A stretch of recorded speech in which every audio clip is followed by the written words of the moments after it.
Hello, everybody, and welcome to the Painted in Color podcast. I'm co-host Lauren Brown, joined by co-host Mia Araujo and Eric Wilkerson.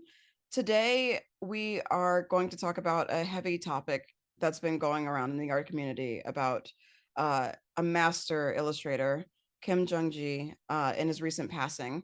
And it's been a big conversation around the art community in general, just about, what it took to achieve that level of, you know, mastery and incredible skill and discipline to create such a career as he, who's impacted so many people and so many lives. So we're gonna pick up where we left off in our conversation. But I hope you enjoy and I hope you feel a little bit inspired by the conversation. So we're talking about Kim Jung Gi and who recently passed, and um, the outpouring of love that uh, has been expressed online through social media, all platforms. How devastated we all were by his loss, and um, we've all either we've seen him in person, or we've watched the videos, or we've seen him, or have his art books in our collection. We've all been just blown away and inspired. And my friend Tristan Elwell had written a nice tribute to him on Facebook a couple of days ago. And the part of it that got me emotional was, he said that watching him draw was for artists the way watching the rest of us draw is for everyone else. And then I thought about that, and I thought, that's how my wife must feel. That's how random people on the street must feel. That's how people at conventions must feel when they walk up to us and say, I can't even draw a straight line. I I can't can't even draw a draw a stick circle. I can't draw figure. a stick figure. Stick You figure, go, yeah. really? Like, what's it really? Have you tried? Yeah. But we understand composition, we understand narrative storytelling, value, color, all this stuff. But to see somebody just walk up to a blank wall and go, yeah, here you I go. have this entire thing mapped out in my head already. I just know that what I need to do to make it happen. And No underdrawing, like whatever, he just sees it in his head and does it. Yeah. yeah, Then I read something about him where he said that 60% of the composition is already worked out in his head. yeah. Oh my Like God. I think that it's really difficult to explain to non-artists why it's so incredible, because I was on the phone with my mom trying to explain. I was like, yeah, mom, you know how I draw, and like I have to build up construction lines underneath it, and then I draw like the details on top, and it's just like, this is impossible. Like no one's gonna get it. No one really understands, like if you like, unless you have been in it. Like watching a master musician like be able to create like an amazing composition and not knowing exactly how that works, but just knowing it's amazing in some way. But if you're a musician, you know why it's amazing Yeah. because you've been through it before, you've experienced the process, you've experienced the difficulty, and through that experience, you know exactly why it's an amazing feat of talent, or not talent, but like skill and like training and discipline. And that's what we really understand about Kim Jung Gi, is that like that is incredible because very few of us can do that. Very few of us can pluck perspective out of thin air and draw perfect perspective on a blank canvas. Yeah. Machinery, what? Like Motorcycles, everything. how do Yeah. you, what? Yeah. And it's just incredible because that is a lifetime. It's a lifetime of mastery and lifetime of training and doing it every single day. And like Mia, you were saying what his process was in one of the interviews. Um, that I mean, you can tell.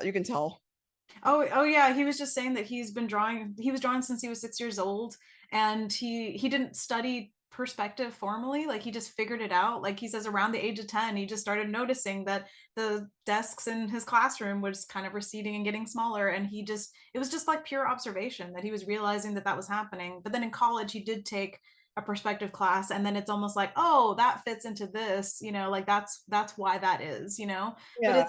I think the thing that is, and then the rest of the story was that he said he didn't get his first professional job until he was 27. So that means from the age of 6 till 27, I mean, he's working on this skill and on this craft, and then unfortunately passed at 47, but he had a 20-year career. So everybody's always looking at the output, right? They're always looking at the end result of look at what he's done. But I mean, that's an entire lifetime of drawing. And obviously from that age of 10, he's already observing. A lot of us don't understand observation, like, and how to make a 3D object into a 2D shape until, or on a 2D space. I can't speak today. You're fine. Until we're like older. And the fact that he had kind of like that head start just shows that he had a mind for observation. And so, and he just kept, but he didn't like abandon that, right? He kept going. And every day, I guess, like he was also saying that every day he would start, his practice was to draw something from reference that he had never drawn before, or observe something that he was trying to figure out, and then sort of like internalize that into his mental library by then drawing it without reference. And he would do that like almost like religiously every day. So do the math. He's like building his visual library every single day. Yeah. And I don't think he did it because he felt like he had to. I think he did it because he wanted to. Like, to me, that's the most beautiful thing about his art, that it doesn't feel mechanical and forced. It feels like someone who just loves observing the world around him, and it's like recording it on a page, but not recording it mechanically. It's like you see the love there, you know? Yeah, you can't do anything like that if there's no love behind it. You just can't, because there's no reason why you would go that hard into studying something so faithfully and really committing it to like just be fascinated by the shapes and form and objects and the perspective of it and the movement and the fluidity of all of it. Like you really have to fall in love with everything, every single thing that you're drawing, and the process of drawing and the art of what you're doing in the first place to really create something like that. And I think, you know, like my theory just about artists in general, and like why everybody's not an artist, like, you know, everybody draws when they're kids, right? Right. But when you are driven to continue to pursue that religiously, almost obsessively, where you're, you know, you always go to your sketchbook, you're always in your own worlds, drawing, creating, observing things, and like committing those to paper and finding it important enough to do it. There's love in the craft, and you fall in love with it, which is why you do it.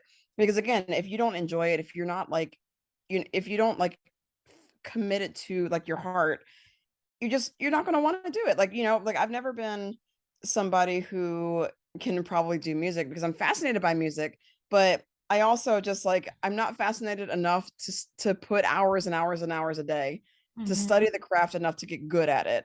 And I know this about myself, and that's okay. I want to learn more about music later, but now I'm focused on the thing that I actually do love, which is art. So I want to commit those hours to the thing that I love, and that's what you have to commit your time and energy to. And he did it. His love was so hard. He loved it so much that he was able to do that. Yeah. And I think that's incredible. But I think you also said something before we started recording, actually, that is important, though, is like about how he was wired too, or how we all are wired, right? Because Hardwired. I do want to be careful with like implying that he was able to do that because he loved it, meaning, you know, which the No, reverse, it's not. he didn't Yeah, love it's it not. enough. He Yeah, might it's not like, have. no, it's like I think the wiring, like it's an essential part of it though. Yeah. Like the fact that your brain is driven enough to want to do that every day. Like not everybody thinks like that. Most of us don't think like that, because that like what he can do is mastery on another level, because like it took him to a greater level of creating and to be able to commit like his brain.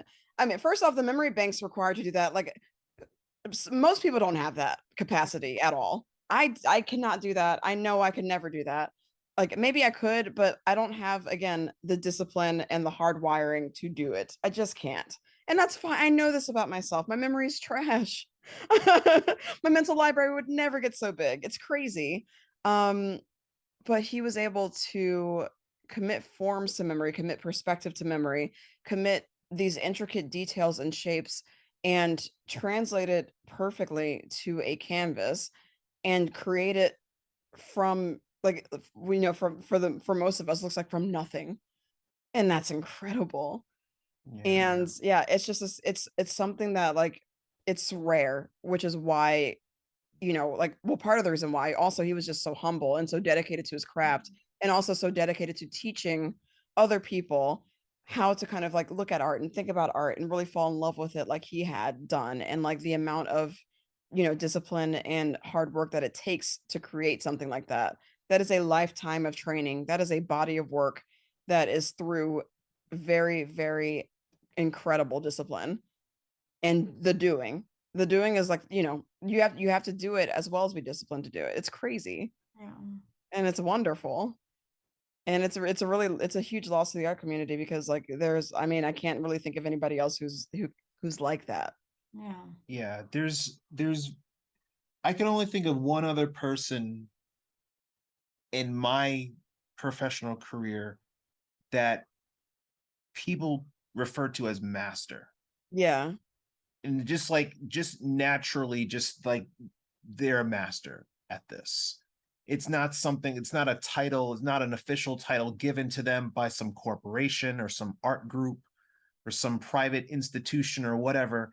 It was just a statement of fact. This Mhm. person that we are watching do this thing Mhm. is doing it better than all of us. Yeah. Period. I mean, you look at it and you cannot imagine how it could be better. Yeah. Right. And he Like probably there's not. did though. Oh, I'm sure he did. We're He always does our it. worst critics. Because to us, we're like, we don't see any flaws whatsoever, you know? Like, how do you fix this? Yeah. Yeah. Well, it's like, so well, 60%, he was something like I think the quote was like 60% of it was worked out in his head, and the Mm. rest of it he just made up as he went along. Wow. Yeah. So, but like it just makes me, I just want to be in his headspace and just like, what are you seeing? Like I'm seeing a blank wall, but what are you seeing? Are you projecting something, from your mind's eye? Or like, He- I don't know. It was just an amazing, uh we're just constantly going to be using the word amazing and masterful because yeah. that's what it was. That's what he was. Yeah. Um, and I wonder what's going to happen to those big murals, stream of consciousness drawings that he would do, if that's going to end up at a Smithsonian or a Met, or some museum traveling exhibition or something like that. I'm really curious about that. That's a good Yeah. idea. His legacy and all. It just can't be art books. Yeah. You know, it would have to be bigger because like that's a skill that he worked on anyway. But Yeah. I mean, his work is definitely easily worthy of being in many museums across the world. Mhm. Um, I mean, it really should be. And like his videos as well should be in the museums too, to like see, because like his art, obviously, again, the mastery that he has alone would be incredible. But the fact of how his process is all like it also adds to just like the legendary tier, like, you know, creation that he was on. Yeah. Um, and it's actually funny. I don't want to misquote him. So for simple images, I have about 80 to 90% of the image completed in my head. I just move my Goodness. hands to transfer those ideas, and I work on the smaller details as I draw. When it's a bigger and more complex story, I have about 60% of the image in my head, including the story and composition. That's crazy. Yeah. I Wow. place the important images first and I improvise the rest. The rest just follows naturally while I work on the major parts of the image. Ah, it's crazy. There you go. Yeah. So that's the quote directly from from the interview that he had done. Good point about the process though, because again, it's like drawing under pressure, drawing in front of an audience. Like not everyone can do that, you know. Some people do their best work alone when people aren't watching their every move. And the fact that he could do that work with an audience is like that's a rare skill too, you know. Well, Yeah, it's like how relaxed it's not. There's no stress there's no for pressure. there's He no just knows pressure. what he's There's no doing. stress. Like if either one, if any of us were sitting in front of an audience of people that could not draw a thing, and we just drew like the most simple figure or an eyeball or something like that, that's nothing for us. Yeah, But that's the true. audience is like, wow, look, that eye just came to life. Like, well, it's not a stick figure, it's not a line. Yeah. Like they would Mhm. be amazed, and that's how it was for us to watch him do like a full-on fight scene with Yeah. a like 10,000 samurai or whatever it might have been. Yeah. But we're just as blown away. So Yeah, it's true. I mean, like, it's also interesting because he really did make art into a performance. Yeah. And because, like, you know, when like I always think about like, oh, like, actors or musicians or whatever, like people can see them actually performing and doing. It's like artists, like we have to, hole ourselves away and like draw and like have a whole process and everything. But he really found that intersection between performance and art mastery. Mm. And I think that's also why, because we got to see it be very visible, and we got to see how exactly he creates his work. And, adding to the fact that it's just, mind blowing what he can do. It was also just entertaining to watch it unfold over time. And it's like, okay, like what is he drawing next? And you don't even know what he's starting, but he's starting the bottom of a foot, and Mm. it's a person in full perspective and anatomy, like correct anatomy. I'm like, how? Yeah. I what? Like just completely confused about how that came to be there. And so like you're following along with that journey of the creation and the process. So it's a way to get the audience immersed into what it looks like to make a piece of art. But it looks like that only for him, because none of us can make art like That's what I was gonna say. It's like, that. would it be just as impressive if somebody without his skills, you know what I mean? Like somebody who doesn't have the imagination he had, or doesn't have the technical skill he had, would it be as entertaining to watch? I mean, I'm sure for lay people it would be, but definitely not for artists, like you were saying with the quote, you know? So it's like, it is interesting that it's like, like to your earlier point about his wiring, I feel like his art looks the way it does because of how he's wired, versus Yeah. how each of us are wired does kind of feed into how our art looks in terms of our limitations and our strengths. I really do believe that. And that is why there will only be one him, you know? Mhm. Anyone else that has similar skills of visualization like him might not be interested in the same things he's interested in, It's or true. have the dedication to work every day on that thing. Maybe they'd work a month here and a month off or whatever, and that would again result in a different output. And I think, to me, that's what I love about artists, is that the context of who they are informs the image. It's not just about how good the image looks, it's about their humanity imbued in that work. And that sounds cheesy, but that's what I love about art. No, I mean it goes back to our conversation about voice, because like that's what formulates your artistic voice is your background, who you are, where you come from, what you're interested in, and how you choose to project what you're interested in into the medium. And so it just so happened that like the things that he created, what he's interested in, his background, and also how he like who he was and how he chose to present it to the world was a unique combination that allowed him to be visible and allowed him to become famous in the art world for what he could do. And yeah, like exactly like you said, if he was somebody who was extremely introverted and didn't want to be in front of an audience, like it could be a whole different story. And we'd still probably know and see his work, but it would just have presented to the world differently. But the harmony of the way that he carried himself, and the way that he educated, and the way that he produced his art and did it in front of an audience live, like that was again legendary, because like I'm thinking of like Magic the Gathering terms, where there can only be one of him on the battlefield at one time. There's no you can't replicate that anywhere else. Yeah. So it's just really that was his voice, his legacy and his career. That was his artistic voice. And that's what we always talk about when we say like that unique combination is something that can only be you, because like when you're authentic and true to yourself, that's what comes out, and the world gets to consume it however they see fit. Yeah. Yeah. Um, I know I've seen videos of kids or people that have some kind of photographic memory, and if you took them somewhere and they saw something, they could come back and draw exactly what they saw. But there's no imagination there. Yeah, it's just recording. You're just a recording, and you're just translating that onto a page. But I don't know if we're gonna with how the our industry is going as far as digital work and AI and all that stuff. I don't know if we're gonna see another person like this in our lifetime, honestly. And I just think about the the time commitment and the time that we have to make art every day, or the time that we take for ourselves to make art, outside of our personal and professional commitments and whatever other responsibilities that we have. But to I almost thought to myself last week, I need to be making art like nonstop now. Like you never know when your time is up. Yeah, Yeah. And it absolutely. scared me. It like really freaked me out. I'm like, oh my gosh, he was only a couple years older than me. And then you start thinking, like assessing your life. I'm like, well, how much have I actually done? Yeah. Um, But again, well, it's not it's about time to get output, busy. right? It's not about output. I think it's about experience.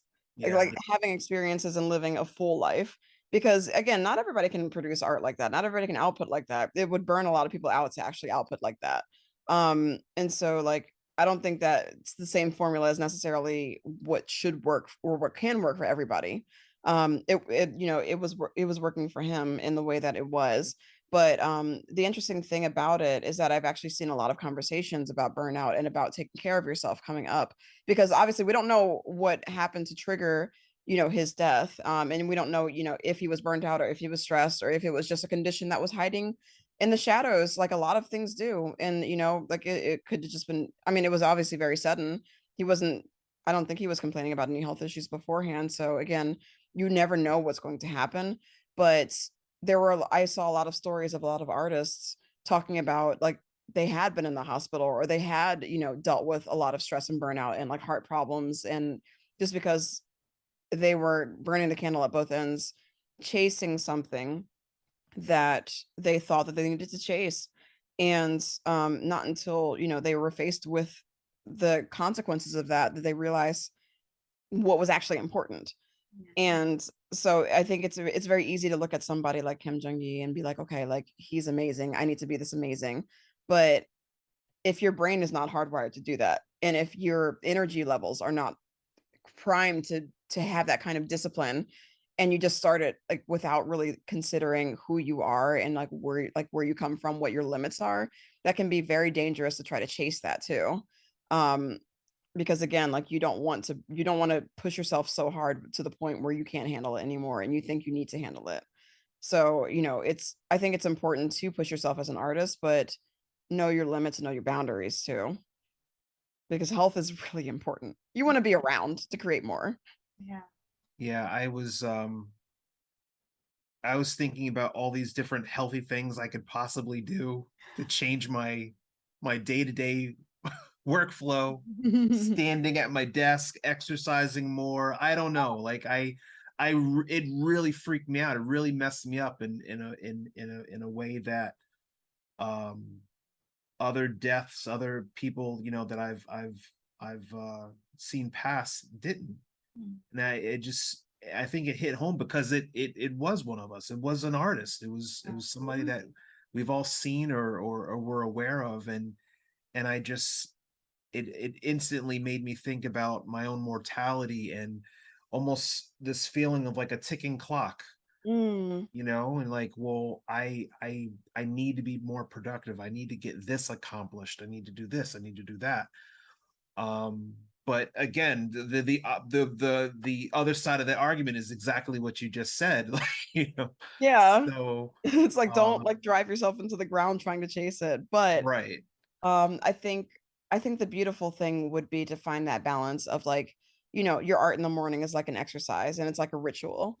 And like you do your practice and your study. You do your due diligence to be, you know, the best artist that you can be, but it should be your personal space. It should be you, you know, like just exerting your creative energy in a way that is healthy for you and continues to cultivate it, but also having in your routine something physically healthy, that you can do to keep your body healthy. Maybe something even mental, like you know, your art could be your meditation. Sometimes my art, like when I ink, it's very meditative for me. So I really enjoy doing that. So I like when every time it's October, I'm always like, okay, like what's the new thing I want to draw today? I'm going to go to the coffee shop today and I'm going to get my ink drawing done and enjoy my coffee and enjoy the space and just like have like, you know, I did that like yesterday and like it was the best thing ever. I just hyper focused on it and I was like in flow state and it just felt so good to get the drawing out. And I was like, and at the end, I was like, my drawing. I was very happy with it. And I was like, that was really relaxing. That was wonderful. Like that's, you know, let it be your meditative thing that is built into your process. or how whatever that looks like to work for you. If you want to study like Kim Jung Gi studied, like if you want to have that as a part of your routine, it shouldn't be something that feels stressful. It shouldn't be something that drains your energy. It should give you energy. And if it's taking away your energy, something needs to change, because you don't want to add a new habit to yourself that is not healthy for you to pursue. You want it to be good for you, something that you want to perpetuate, that's positive for you to pursue.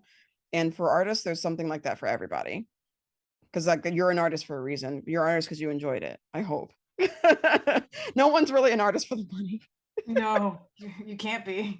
We don't chase this for the money. It takes a long time to make it really profitable. I know you'll figure that out really easily if that's what you got into it for, that it's not the right way to go.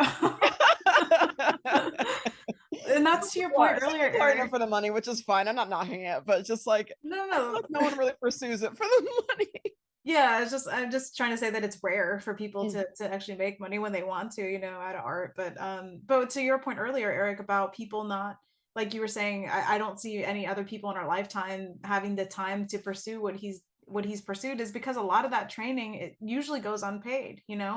All the training you have to do to get that mileage, to get that knowledge, is usually not something you're getting to do on someone else's dime, unless you work for a big studio and they have life drawing classes there that you can take for free and do it in between projects. But if you're self-employed, you're usually having to do that study on your own dime, and most people don't have that luxury. So you're totally right about that. But I also, a lot of students that I've come across and have spoken to are so impatient. Yeah. They want success now. Yeah. What do you mean I got to spend 4 years, 10 years learning how to practice and draw? I want the job now.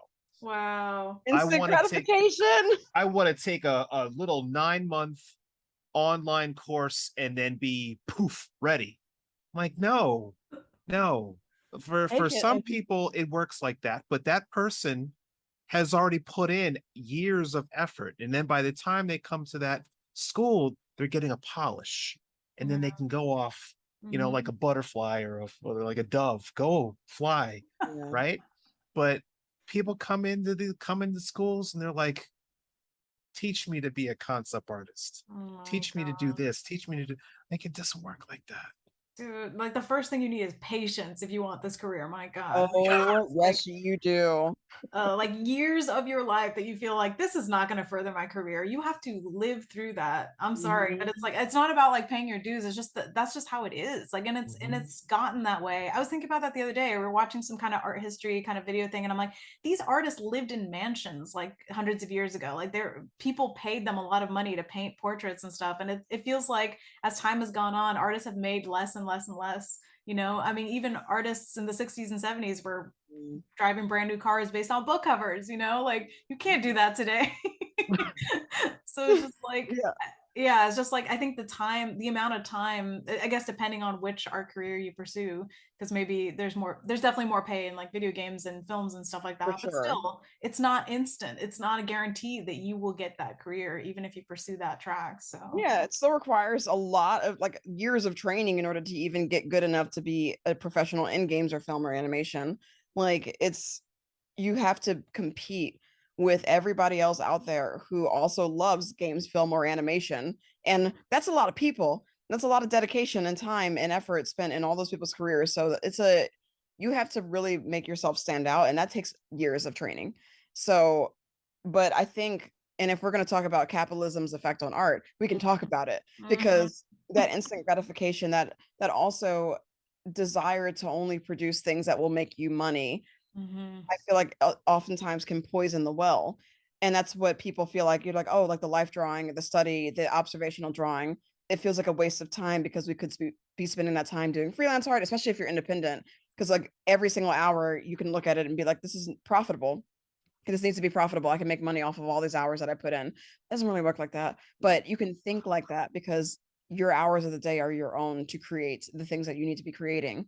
And so it can be scary to dedicate 2 hours per day to study, but that study is paying such big dividends. You got to do it. I mean, I say you got to do it. I have to do it too.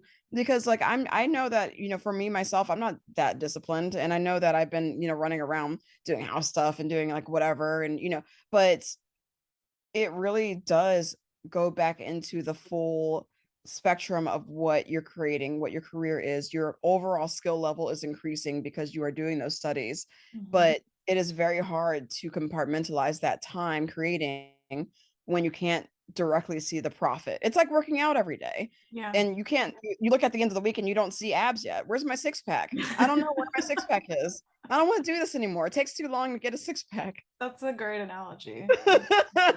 You can't get abs in a week. You just can't. I don't care how thin you are, how high your metabolism is. It's just not going to happen. Yeah. So I think that's why it has to become something that is meditative for you, that is a part of the routine.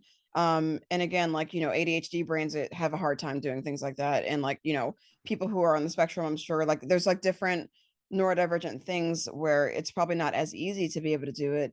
But I think there's a lot of value in finding the system that works for you, and also understanding that system that you've established for yourself, if the system breaks after a month, 3 months, whatever, then it's okay to find a new system and try to stick with that, again, and vary it up however you need to. Because that's exactly my problem, is that when I form a habit, I usually fall off of it after 3 to 6 months and I feel really guilty about it. But that's just about the way my brain is wired. If I get bored, I have to change up the system and try something else. And it's okay to be able to do that. But it's finding what works for you as an individual and seeing what gets you best to study. And I can't tell you what that is. There's no one prescription for that at all. But I think if you find a way to do it, then it will make you a more skilled and talented artist. And it will make you someone who, maybe appreciates it even more too, when you know how to apply your observations and your studies back to the body of work, your artistic voice, because even the way that you observe things is going to be different from the way I observe things. Yeah, I've had a difficult time trying to explain to a couple of students why it was so important for them to find their own voice, because so many of them are hell-bent on copying their favorite artists on ArtStation, or their favorite manga artist, or somebody that they admire, rather than trying to figure out for themselves, like, who are you? What do you like? Yeah. Like, how can that affect your art?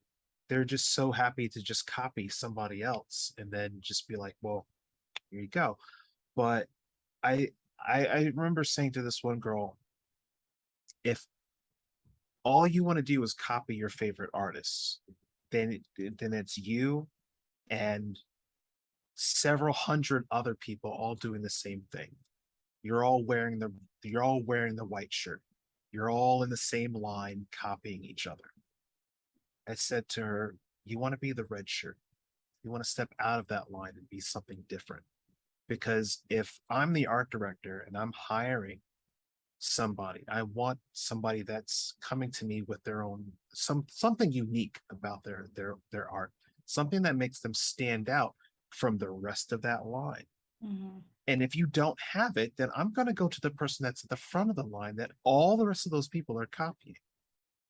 And then if that person's not available, then I'm going to go down the line, down that line until I find what I'm looking for. But I might not find it. I might have to step out of that line and look for something unique. And that's where you're going to find success. But she got caught up on the color of the shirt. And I'm like, oh God. Oh my. I said, okay, never mind. That's so funny. But I do have like a bit of a counterpoint to it, because I was that student. Like I was that person who loved anime so much and like loved Sailor Moon or Pokemon or whatever. And so I would draw that a lot. And a lot of young kids do that because they're just fascinated with that thing. So they just want to draw it like, like it's presented to them. They see how it already works. But I think what ends up happening, and like maybe not with everybody, because like you definitely don't want to be stuck there. What ends up happening is that you start to apply your own voice to the things that you are interested in.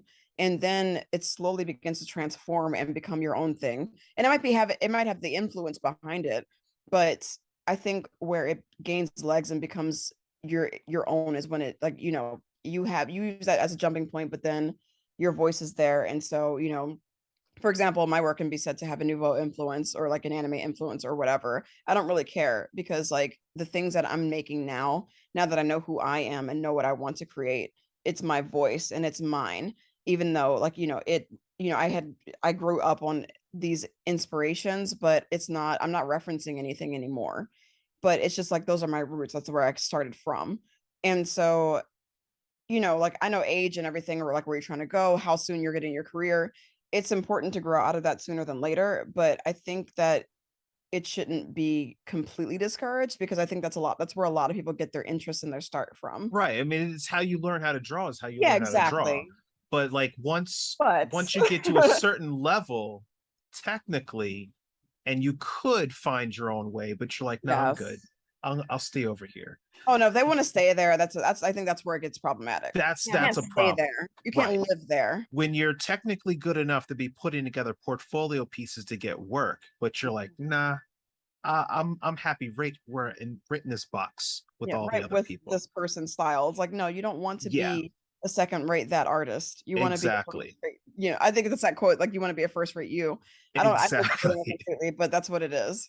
But I just think about the work of Jim Lee and like the impact that um the Image Comics founders had on comic book art in the 90s and the wave of clones that came from that brand, from that company, and that sprinkled out across DC and Marvel, and you know and eventually some of them found a twist that made them less of a clone. And you Hmm. go, oh well, that's interesting, that's different.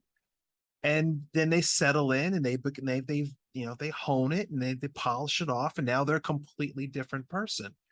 But it took however many issues for them to get there. But I think it was a different time when the companies allowed people to figure themselves out and evolve artistically. I don't know if that happens today, but um it's how we come across figuring out how to do any of this stuff is a miracle. I I know. agree.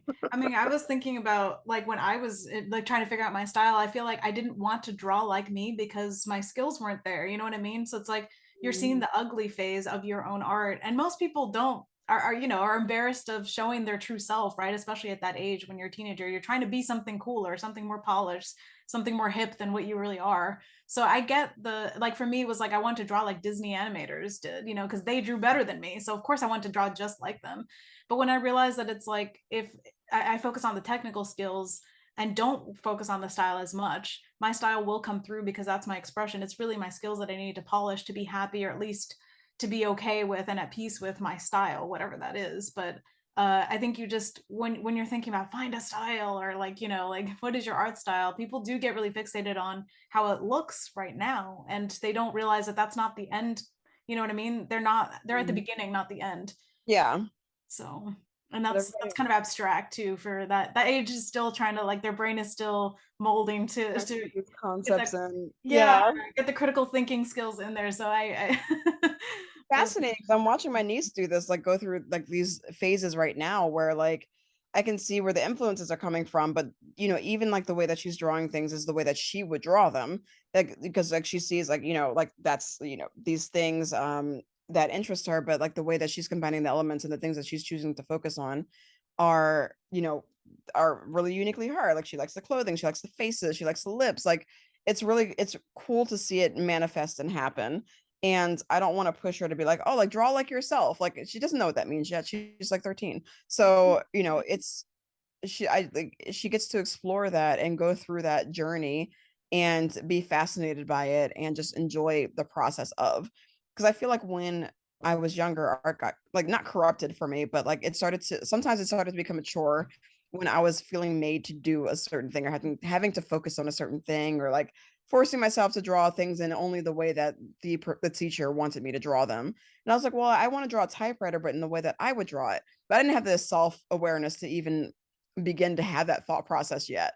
yeah. So I don't want to stifle her in any way. So I'm just watching her explore and see that kind of formulate, and hope that she really develops her own full voice once she gets a technical skill to really branch out and create something that is very her own, and get, her goals to achieve whatever she wants to achieve with her art. Whether or not it's like just doing it as a hobby, or doing it as a career, or, working in film, animation, games, wherever she wants to be. I feel like I'll probably start to really get in there when she gets to be like that, to formulate like more of that readiness for the industry, whatever industry that might be. But I don't want to ruin the magic as it is right now. Yeah. No, I feel that I remember when I was younger, I hated construction lines and stuff. I'm like, that's science, that's math, like it's not art, like you should just be able. I literally wanted to draw like Kim Jung Gi actually when I was younger, just like it should just flow.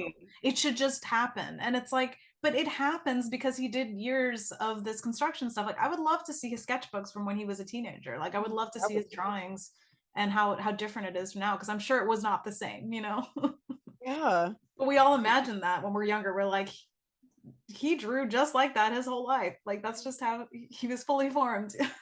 I'm like, did he? I don't know. I'm actually extremely curious to see what his young art looked like. I wonder if he's posted it. Like, I wonder if he doesn't, has never shared that. It would be fascinating to see. No, everything that I'm looking at right now is just amazing. Like, let's see, teenage sketchbook. Let's see if I can find that. I'm fascinated now. I'm going down this rabbit hole. You're coming with me, hopefully. Oh my gosh, I hope you find it. I hope so too. If I find it, wait, what? Okay, yeah, no, never mind. He always drew like this. I found one upsetting. I found one when he was 17, and it's just what? Like, how? I'm going to send the link in chat, and somebody else share it. Because look at this. Look at this. Unbelievable. Oh wow. It's so different too, though. I mean, it's amazing. It is different. Let me see. Definitely, yeah. Let's start going, Mia. No, I was gonna try to share the screen. Can you guys see it? Oh my god, that's 17 years old. I know. What? But see, I wonder if he was using reference. You know what I mean? Like he stopped using reference when he was older because he's internalized all this. But was he drawing from photograph? Not that it matters because it's still amazing. But so by the time he was 20, he'd already drawn every single camera angle. Wow. I would believe it though. Somehow he managed it. If anybody would manage it, it'd be him. But the fact that he wouldn't get a professional job for another 10 years is nuts to me. Like, I wonder what the story behind that is. Like, was he working non-creative jobs until then or something? Like, did he have to study something else? Like, I actually don't know the full story. It's always a tragedy when someone passes, that there's so much history and storytelling that, leaves with them. And like, there's so many things that I wish I could have asked him. Yeah. Just about, just like how how is the main question, but also just like, like, what are you most inspired by? Like, where does this come from? Like, what are these worlds like all about? Like, what, how, like, what were you like as a child? Like, I'd love to know what artists are like as a child, because it's so telling about how they are as an adult. It's just fascinating to see like where they came from and what what excited them, what inspired them, and just like their little quirks and everything. It's just, it really is telling. It's a whole story there. And it's a shame that we don't get more stories from him.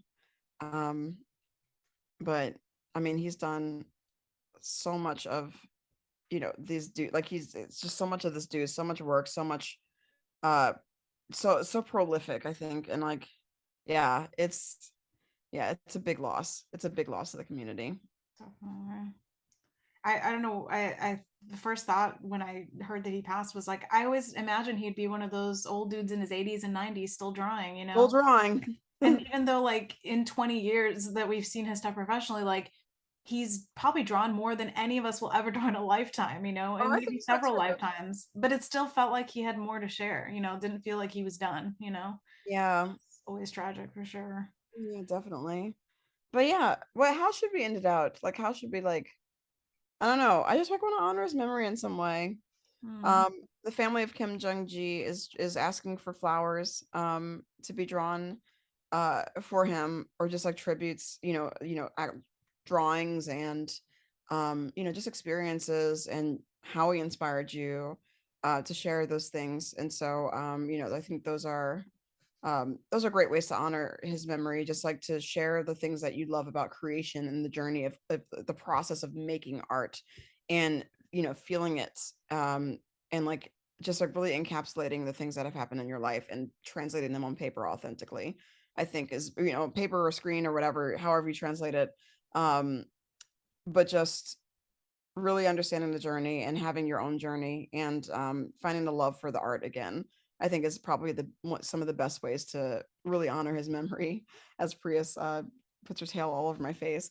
Um, and so for my bit, like I definitely want to I want to draw him his flowers, for the family.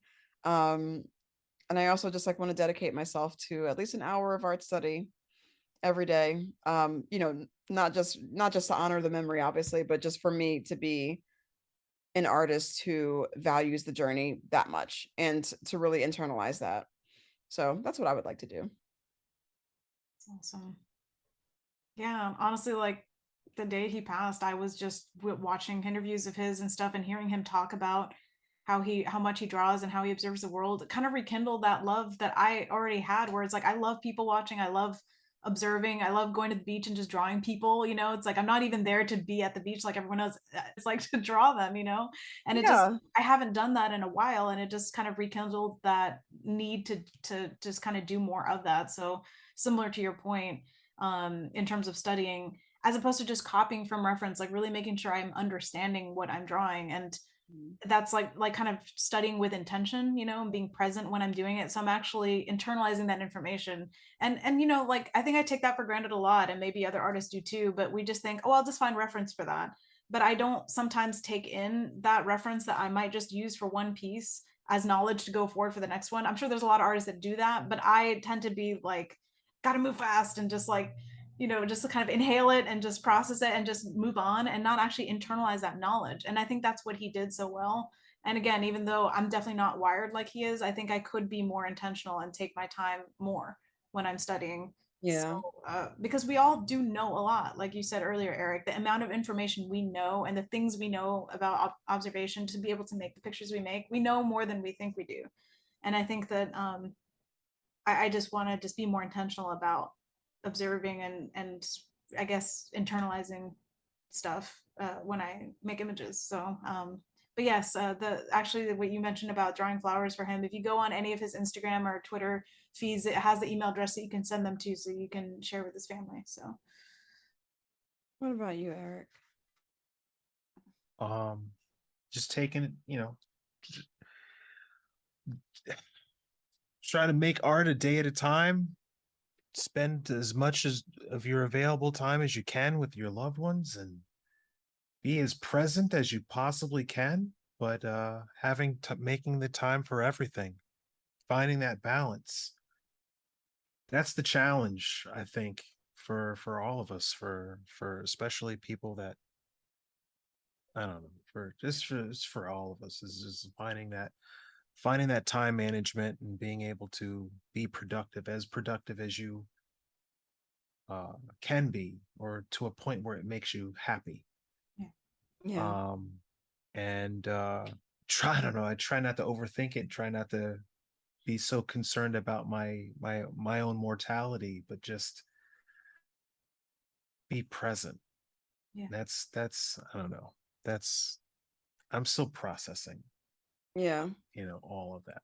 But I know it's a hard loss for everyone that knew him personally and knew him well, his friends and family and everything. But um the impact, I'd never really considered the impact of one artist on an entire community before, um until now. So that's something that I'm will take some introspection to really think about, like how to live my life, and like what I can, I don't know, But What kind of impact you want to leave on the community?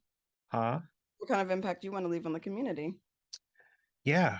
And I mean, not to I just I try I was really I've really been thinking about that whole um having something to leave behind, and like something that's in a museum somewhere, because I know his stuff's going to end up in a museum somewhere. 100%. But for the rest of us, what happens to our stuff when we go? Like, is it just going to be in a hard drive somewhere? Do we have physical paintings, books? What is our legacy? What do we leave behind? I think a lot of artists did like really big, epic things in their life, like this, pre-computer, pre-digital, because they knew at some point this is a statement that's going to be around long after I'm gone. But that's probably way too heavy of a conversation. No, it's like, I mean, it's like, for me, it's something that just rests in the hearts of everybody who it actually inspired. Yeah. Just like, even if it's a little piece of it, it's still, helping people go forward and kindling their love for art in some way. If they found anything that they like in the things that we create and the things that I create, like, if I can leave a little piece of myself with them, that they're creating something that Right. they would Did you not have touch created the lives before. of others Yeah. more so than did you leave a physical object behind? But did you actually have an impact on someone to inspire them to be more than they would have been without you? And again, because physical objects are impermanent as well, right? There could be fires, floods, climate change. You know what I mean? You have no control over what could happen to the things you left behind. So That's I think true. that, like, kind of working with the things you have control over, like in terms of your intention, your love for the thing you do, and letting other people. I'll never forget this quote you said on our show, Lauren, that it's like you put out, what you love and into the world, and let other people decide what they will do with it. Yeah. I'm totally paraphrasing, but it's like, I think the same thing goes with legacy, right? The future will decide what your legacy is, right? And there's so many people that have been forgotten just shortly after their death that were revered a century later, so you have absolutely no control over that. But as long as your intention is pure and you put everything you love into it, honestly, you can't lose, at least in my book. Yeah, put out in the world not to tear down others, but to build each other up. I think that's really important. And Mhm. like, if it's not community that you're after, that's fine. But it should be something that is positive in some way or another. Like, that's what we would hope, or makes people think, or makes people feel, or whatever you want to do with your art and whatever message you want to share. It's in the hope that you would want to uplift and, create some kind of, you can say a message. You can do art can do so many things. That's why it's so beautiful, because there's infinite things that we can say with what we can do with our brains. And I think that's a beautiful thing. It's that journey, and also getting there, and the joy of creation, and knowing that we have the power to do it. I think it's just crazy that, like, I don't know who I would be if I didn't wake up wanting to do this every day. Yeah. I would be a different person. Yeah. And I feel so lucky, despite all the hardship that comes with being an artist, despite all the burnout and stress. I feel so lucky to be this. And Yeah. I think all of us just should like sit and appreciate just being this and having the power to do that, and having the love for it enough to do it every day.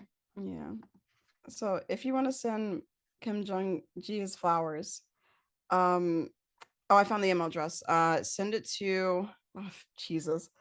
Send it to 1975-2022 at kimjunggi.net. Sorry that.